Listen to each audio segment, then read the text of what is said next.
এর আগে আম গাছ নিয়ে ভিডিও বানিয়েছিলাম, সেটাতে আপনাদের অনেক ভালো রেসপন্স ছিল, তাই ভাবলাম আজকে আম নিয়ে একটা ভিডিও বানাই।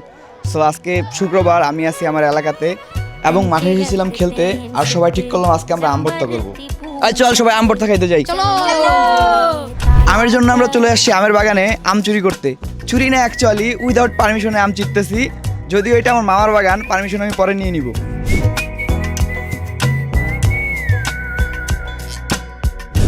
আমাদের আম নেওয়া শেষ, এখন আমরা যাব আম ভর্তার জন্য প্রয়োজনীয় সরঞ্জাম নিয়ে মাঠে। সরঞ্জাম নিয়ে আমরা চলে এসেছি আমাদের এলাকার প্রাইমারি স্কুল মাঠে, যেখানে বসে আমরা আমের ভর্তা তৈরি করব। আম ভর্তার জন্য যেসব ইনগ্রিডিয়েন্ট এবং সরঞ্জাম নিয়ে আসছি তার মধ্যে আছে নাইফ, কাঁচামরিচ, শুকনা মরিচ, লবণ, ধনিয়া পাতা আর একটা স্পেশাল মশলা, যেই মশলাটার বিষয়ে আমি আপনাদেরকে পরে বলবো। শুকনা মরিচ তো আমরা নিয়ে আসছি, কিন্তু শুকনা মরিচ এখানে আম ভর্তার জন্য হয় ভাজা লাগবে, না হলে পোড়ানো লাগবে। সো ভাজার তো অপশন নাই, তাই আমরা এটা পোড়াবো এখন এই আগুনে।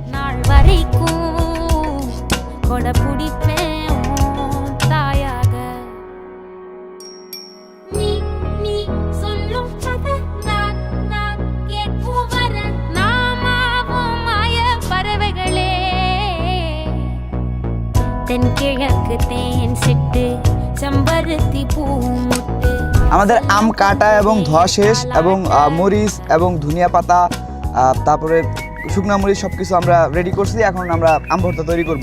শুরুতেই আমরা দিচ্ছি এখানে শুকনা মরিচ, তারপর আমরা দিব কাঁচামরিচ, এরপর ধনিয়া পাতা এবং লবণ। আর ভিডিও শুরুতে আপনাদের বলেছিলাম আমাদের কাছে একটা স্পেশাল ইনগ্রিডিয়েন্ট আছে, যেটা আমরা আজকের ভর্তাতে ইউজ করব। আমাদের আম ভর্তা মোটামুটি রেডি, এখন আমরা এটা টেস্ট করে দেবো কেমন হয়েছে। It's quite good. একটু ঝাল বেশি হয়েছে, বাট আম ভর্তা তো ঝাল বেশি ভালো।